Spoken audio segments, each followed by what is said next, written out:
Hey, what's up? It's Zan, and I'm back with another episode of my Life Lessons with Zan podcast. In this episode, we'll be talking about being aligned with your purpose and why that's important.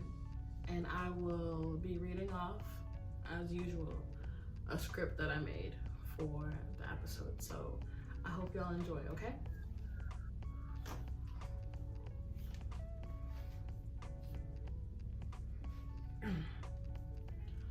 I feel so aligned with my purpose, with how I want to be, with where I am.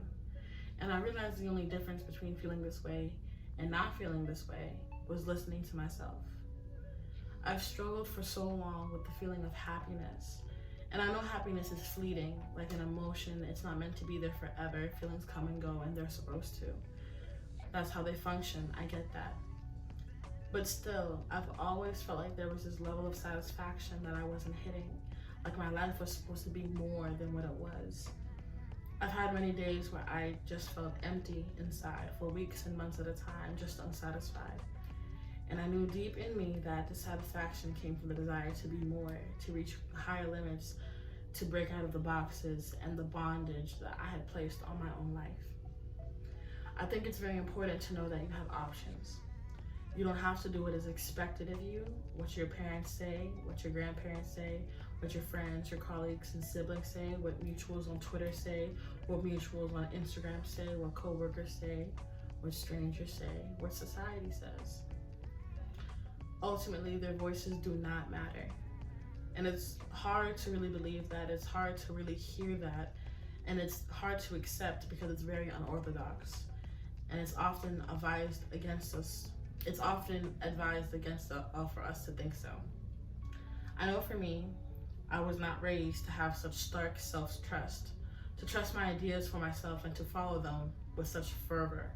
I was raised to listen to the ideas of others and honor them and follow them.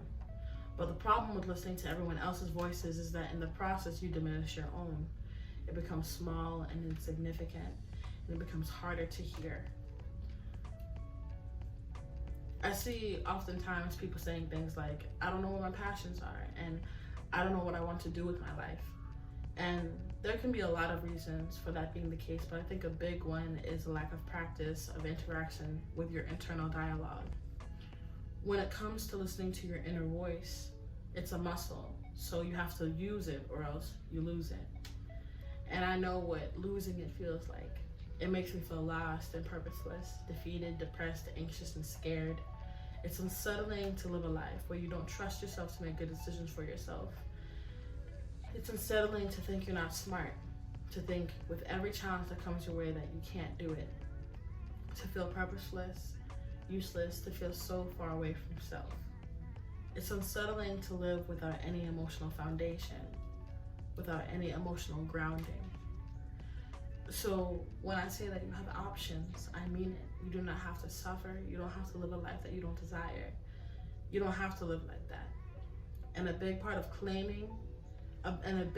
that is claiming back your power.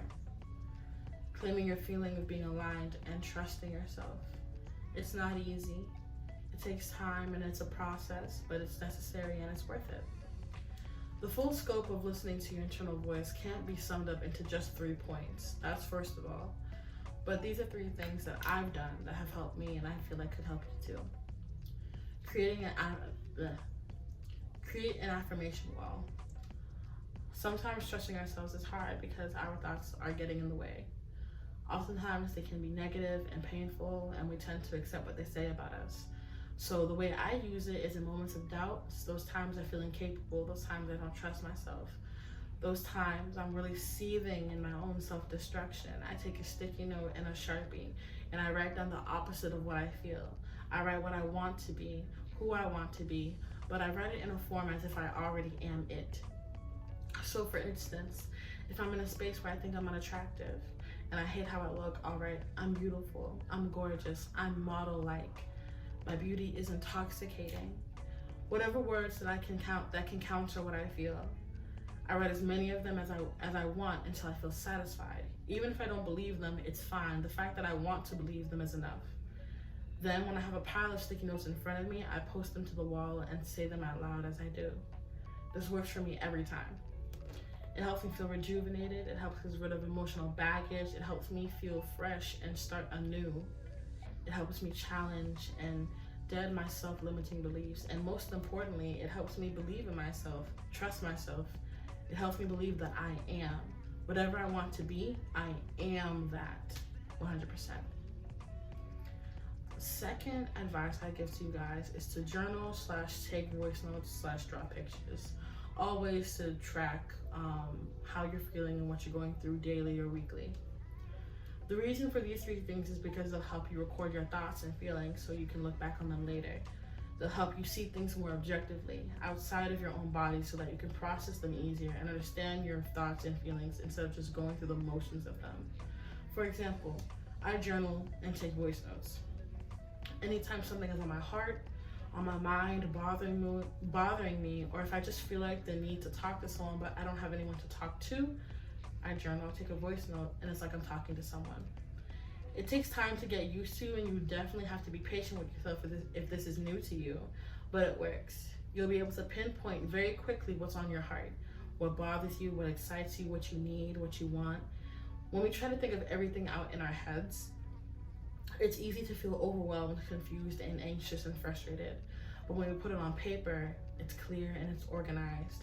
And I don't know why, but for some reason, when you write, the truth comes out so much clearer than when you speak or try to think it. The key for this also is to write for the present you. Don't write for anybody else. Not for the future version of yourself, and not for any other person either. Write what you feel on your heart right then, right in that moment. Let your emotions and your stresses spill out onto the page. The point of this is to hear your voice more clearly, to listen to yourself, and to become intimately familiar with your own voice. Try it for a week and tell me how it works out. And the third thing, of course, is meditate. I know this one is very popular, but it also works too, and I'll tell you why. Meditation is good for hearing your internal voice because it makes your mind a blank slate. It neutralizes your thoughts, quiets down your mind, and brings you back to common ground. It centers you and settles all the voices in your head. And when you're calm, clear, and centered, that's always when you can get the best voice, or when you can hear your internal voice the clearest, and when you can hear it the best. That's when you can make the best decisions that are aligned with your best self. It keeps your anxiety down, which for me is super important, and it also keeps my self-doubt down and allows you to trust yourself more easily. So those are my pieces on what you can do to help feel aligned with your purpose, to help trust yourself, to start moving in this direction of more self-fulfillment, self-trust, and self-awareness as well. But yeah, that was episode 3 of the Life Lessons with Zan podcast. I hope y'all enjoyed this episode so much. Like, comment, and subscribe. Follow me on everything at Zan the Poet. And yeah, I'll check it out later.